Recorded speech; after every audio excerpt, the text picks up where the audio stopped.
first trip to the racetrack with my race car transporter last weekend has shown me that I need to make a few design improvements and changes, particularly when it comes to these floor extensions.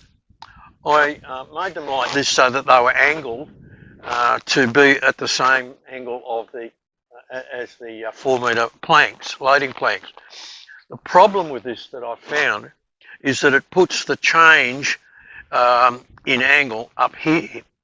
And what happens is when the front wheels of the Civic are back here, the low parts of the car tend to catch on the end of the tray. So what I've realised I need to do is I need to raise these floor sections up so that they're level with the tray, and that will put the change of angle of the ramps back here, which means there's nothing in the middle there, so nothing on the floor on the underside of the Civic is going to catch like it's been doing up here. So that's the first change. I'm going to change these from being angled to level. The second thing that I'm going to do is I've made the decision to just bolt these onto the truck tray and be done with it. I'm not going to have the quick release brackets. I'll just bolt them on direct, and that way I can make them stronger and bolt them in position.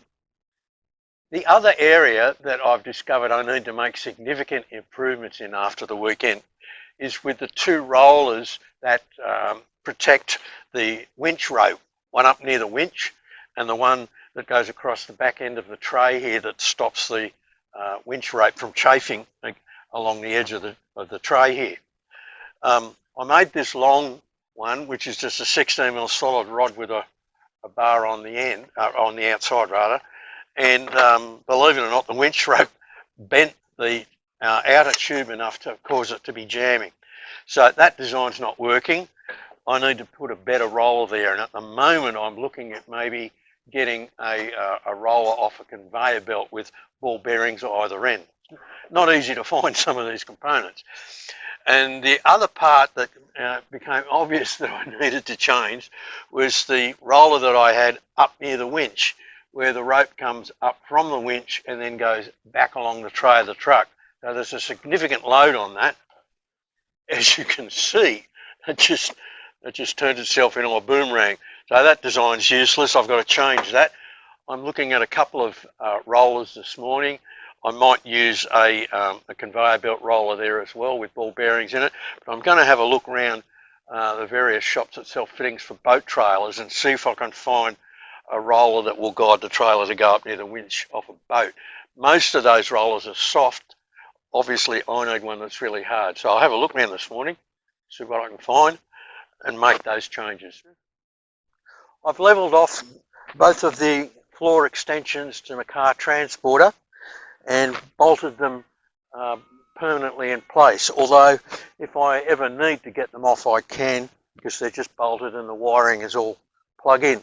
I've moved the auxiliary lights from under here where I first had them to the side because they were blocking the factory tail lights in this new position, and I like them there a bit better. That's also enabled me to add in a tie-down point here for my tie-down straps. When I had the car on before, because the wheel sits there and this was just a loose attachment, I couldn't attach the straps back here. Both of the straps had to go forward, whereas now I've got one strap going forward and I've got one strap going back. So that's a setup that I'm a lot happier with.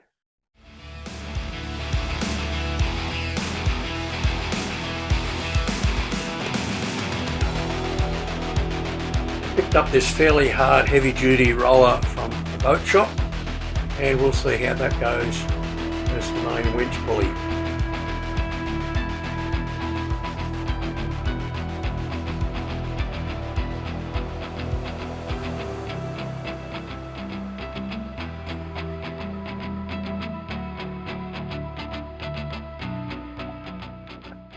There are some good reasons to leave the tray of my race car transporter clear and flat with no sides at all.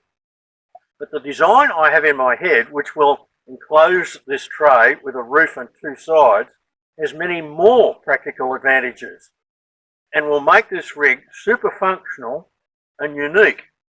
I'm actually surprised that more people, if any, haven't thought of this idea.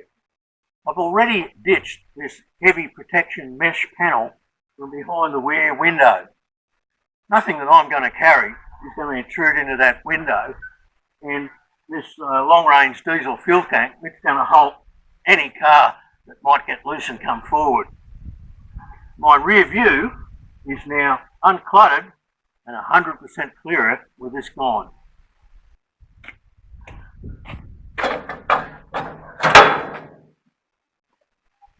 My build starting point is to adapt parts of the framing that were on the truck when I bought it to get posts 1.9 metres high that will support the roof frame.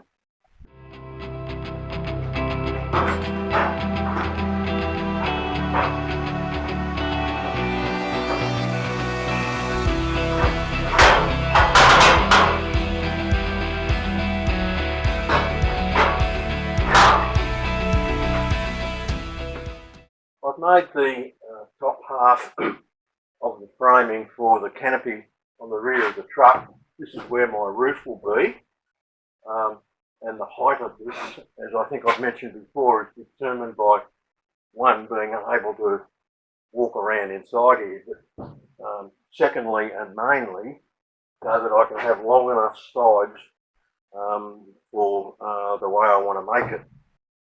This framing for the roof canopy will eventually be welded onto the existing structure behind the cab of the truck, but I don't want to do that yet because there's some other fabrication that I want to do first.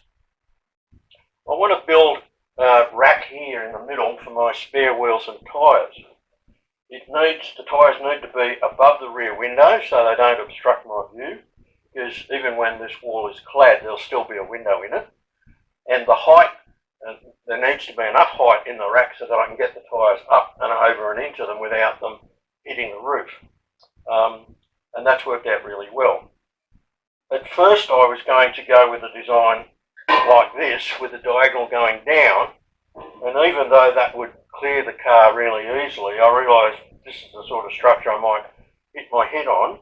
So I changed my design and I put the rear diagonal going up, which clears everything.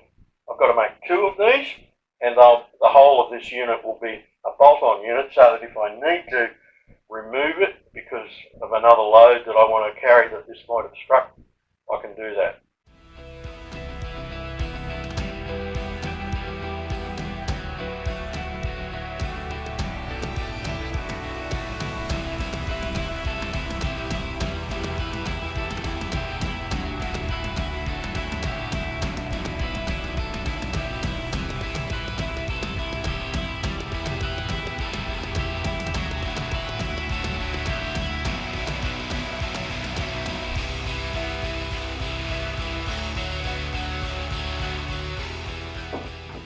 Most guys who put a tyre rack on their car trailer or on their tow vehicle usually just have the open rack and rely on a tie-down strap either through or over the wheels to hold the wheels in place. The problem with that is when you visit country towns, that gives you no security against theft, and the local young lads come along and pinch your spare wheels off your trailer overnight. So I want to do something that will hold them in place securely, both from a safety point of view and from an anti-theft point of view. What I'm going to do is I'm going to put a steel tube bar that will go through the middle of the wheels, and I'll design it and build it so that it will be retained by a padlock.